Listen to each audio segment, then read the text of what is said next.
Hello student, मैं हूं CB sir. और आज मैं आपको ले आया हूं एक क्वेश्चन के साथ, क्योंकि मुझे अभी कुछ किसी बच्चे ने ही भेजा था। कुछ दिन पहले की बात है। और बोला कि सर ये बड़ी अजीब सी चीज़ है, तो मैं एक काम करता हूँ, वो क्वेश्चन आपके लिए डिस्कस करता हूँ। आप सभी को फ़ायदा होगा। और मैं इसलिए बोल रहा हूँ क्योंकि क्वेश्चन थोड़ा सा डिफरेंट है।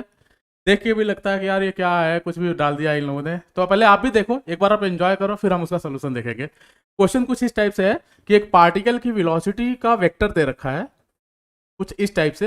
2i cap minus of J cap plus के कैप, ये वेक्टर फॉर्म में दे रखा है वेलोसिटी को।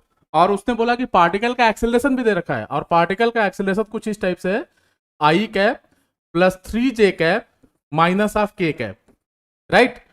अब आपसे कहा क्या जा रहा है, कहा जा रहा है इसमें देखो दिया है ना कि particle is moving with velocity this, acceleration of particle is this.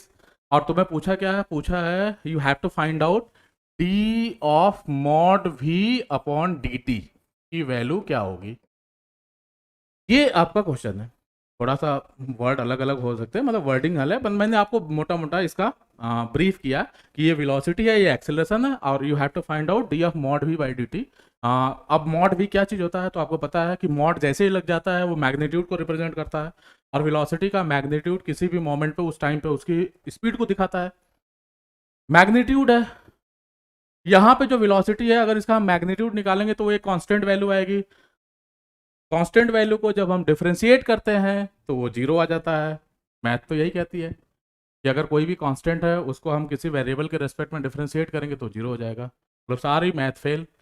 कितनी अजीब सी चीज़ है, लेकिन फिजिक्स में फेल नहीं है। ये कुछ अलग सा है, वेक्टर का डिफरेंट सा क्वेश्चन है।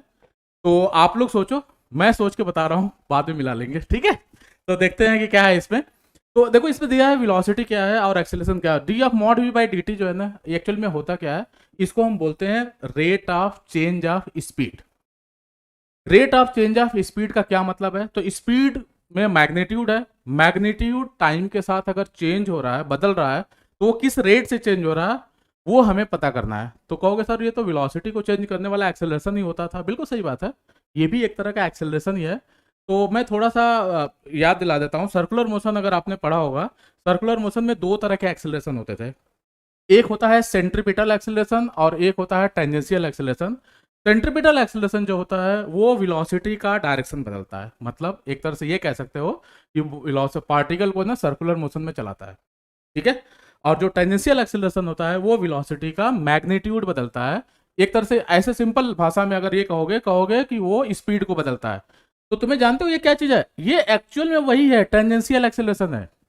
टेंजेंशियल एक्सेलरेशन है जो वेलोसिटी के मैग्नीट्यूड को बदल रहा है, ठीक है। अब वो कैसे पता करेंगे, तो थोड़ा सा ना इसको हम वेक्टर फॉर्म, वेक्टर में वापस ले आता हूं मैं आप लोगों को। याद करिए, अगर मान लीजिए पार्टिकल का वेलोसिटी का ये वेक्टर है, राइट, और ये मान लेते हैं कि एक्सेलरेशन का वेक्टर है। अब इस एक्सेलरेशन के वेक्टर, अगर इनके बीच में एंगल अगर मान लो थीटा है, इस एक्सेलरेशन के दो कंपोनेंट होंगे, एक आएगा इसके डायरेक्शन में और एक कुछ ऐसे होगा। कुछ लोग ना, बहुत सारे लोग ये करते हैं कि इस वाले कंपोनेंट को उठा करके यहाँ प्लेस कर देते हैं। बात एक ही है, कोई फर्क पड़ता नहीं उससे, ठीक है।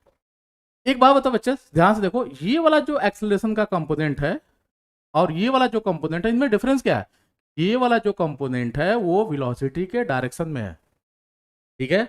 मतलब वो वेलोसिटी के मैग्नीट्यूड को बढ़ा रहा होगा। तुम्हारे मन में एक चीज आ रही होगी, यार आपने तो सही बना दिया, ऐसा भी तो पॉसिबल है कि ये है वेलोसिटी, ये है एक्सेलरेशन, अब बनाओ जरा डायरेक्शन में। बहुत क्लियर सी बात है, उस केस में इसका जो कंपोनेंट आएगा वो ऐसे आ जाएगा इधर की ओर। तो अब ये वाला जो कंपोनेंट होगा एक्सेलरेशन का, वो वेलोसिटी के मैग्नीट्यूड को कम कर रहा होगा। हमें एक्चुअल में जानते हो क्या करना है, इस पूरे क्वेश्चन में इसी वाले की वैल्यू निकालनी है। ये वाला होगा या ये वाला होगा, हमें नहीं पता कि कौन वाला है। एंगल बड़ा है 90 से या एंगल छोटा है, भाई ये थीटा है ना, देखो ना थीटा 90 डिग्री से बड़ा है।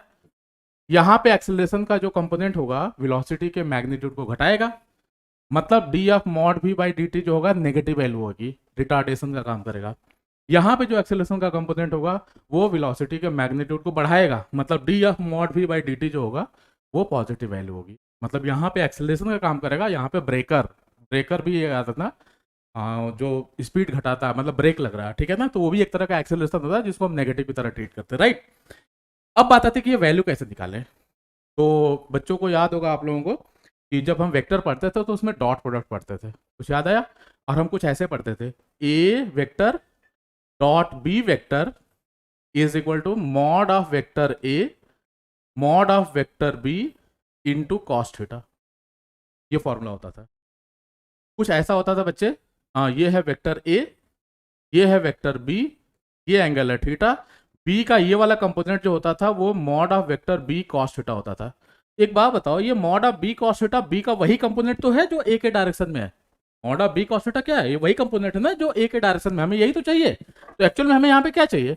Mod of b cos theta. और एक बात बताओ, उसको हम कैसे निकालेंगे? That will be equal to a dot b upon mod of a, right. हम इसी कंसेप्ट को यहां यूज करेंगे। हमें क्या चाहिए? एक्सेलरेशन का कंपोनेंट चाहिए जो वेलोसिटी के डायरेक्शन में है या फिर वेलोसिटी के अपोजिट है। ये दोनों के लिए काम करता है, इसके वाले के लिए भी और इसके वाले के लिए। कैसे निकालेंगे बेटा? तो हमें एक्सेलरेशन का कंपोनेंट चाहिए किसके डायरेक्शन में? जो वेलोसिटी के डायरेक्शन में है, मतलब हमें चाहिए mod of A cos theta. कैसे निकालोगे? सेम चीज लगाओ, तो लिखोगे acceleration dot velocity divided by mod of velocity. अब आसान हो गया। कैसे करना है बच्चे? डॉट प्रोडक्ट निकालना है। डॉट प्रोडक्ट में आप लोगों को पता है, आई के कोफिशिएंट को आई में के कोफिशिएंट से मल्टीप्लाई कर देते हैं, प्लस करके जे के कोफिशिएंट को जे से, फिर के कोफिशिएंट को के से। सेम कंसेप्ट यूज करना है। बताओ यहाँ पे आई का कोफिशिएंट कितना है? 2।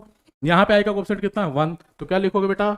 2 इंटू 1 प्लस जे का कोफिशिएंट कितना है? -1। यहाँ पे जे का कोफिशिएंट कितना है? 3। तो क्या लिखोगे? -1 इंटू 3 प्लस के कैप का कोफिशिएंट कितना है? यहाँ पे 1। यहाँ पे के कैप का कोफिशिएंट कितना है? -1। तो क्या लिखोगे? 1 into -1 whole divided by mod of A, मतलब यहाँ पे क्या होगा? Mod of we.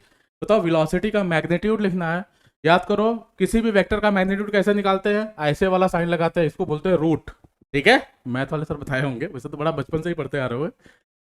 ठीक है, वेलोसिटी का मैग्नीट्यूड कितना होगा? कैसे लिखते हैं? तो रूट में हम आई कैप के कोफिशिएंट का स्क्वायर प्लस जे कैप के कोफिशिएंट का स्क्वायर प्लस के कैप के कोफिशिएंट का स्क्वायर, मतलब 2 का स्क्वायर प्लस जे कैप का कोफिशिएंट है -1, तो -1 का स्क्वायर। ध्यान देना, कुछ बच्चों से गलती क्या होती है ना, ये माइनस ना बाहर लगा देते हैं, सब गड़बड़ हो जाएगा। ध्यान रखना, इसको ब्रैकेट में डाल के स्क्वायर करोगे जिससे ये प्लस हो जाए। प्लस के कैप का कोफिशिएंट कितना भाई? वहां पे 1, उसका स्क्वायर। सॉल्व करो तो जरा देखो तो क्या आ रहा है ये। करते हैं, जरा सॉल्व करो तो देखो क्या लिखोगे बच्चे, जल्दी बताओ। Mod of A cos theta की वैल्यू क्या आई? इसको सॉल्व करो भैया। 2 -3 -1, ज्यादा ही हो गया क्या? 2 -3 -1 होल डिवाइडेड बाई कितना हो गया भैया? 4 1 5 1 6 √6। सही लिख रहा है ना मैं? ठीक है, मतलब मैथ आती है थोड़ी बहुत मेरे को। तो that will be equal to क्या लिखोगे? हाँ, ये हो जाएगा -2 अपॉन √6। एक बच्चे देख रहे हो, यहाँ पे जो वैल्यू आई है वो नेगेटिव में आई है। इसका मतलब यहाँ पे जो mod of A cos theta होगा, जिसको हम बोलते हैं कि एक्सेलरेशन का जो कंपोनेंट होगा, वो एक तरह से वेलोसिटी को कम कर रहा होगा, मतलब वेलोसिटी के मैग्नीट्यूड को कम कर रहा होगा। मतलब अगर मैं तुमसे बोलूं कि D of mod v by d t की वैल्यू क्या होगी, तो तुम कहोगे सर यहाँ पे एक तरह का रिटार्डेशन है, and that will be equal to, इसको थोड़ा चेंज कर सकते हो, √2 √3 कर सकते हो, तो थोड़ा आसान सा हो जाएगा। बेसिकली इसकी वैल्यू हो जाएगी -√2/3। ये कर सकते हैं, ये भी लिखोगे तो चल जाएगा काम, ऐसी कोई बात नहीं है, चलता है। ठीक है, तो ये है क्वेश्चन, थोड़ा सा अलग सा था, स्कूल से थोड़ा ऊपर है बेटा। और ऐसे क्वेश्चन ना खास करके स्कूल टीचर ना मजे लेने के लिए, या फिर तुम्हारे जो कोचिंग वगैरह में बच्चे जाते हैं तुम्हारे साथ वाले, कहीं पे जाते हैं ना, तो मजे लेने के लिए तुमसे पूछ लेते हैं। कहोगे सर क्या हुआ इसमें? देखो ध्यान से, इसमें क्या हो रहा है, एक बार मैं फिर से नीचे दिखाता हूँ आपको। देखो यहाँ पे वेलोसिटी है, एक्सेलरेशन है, बोला मॉड ऑफ वी का डिफरेंशिएट करो।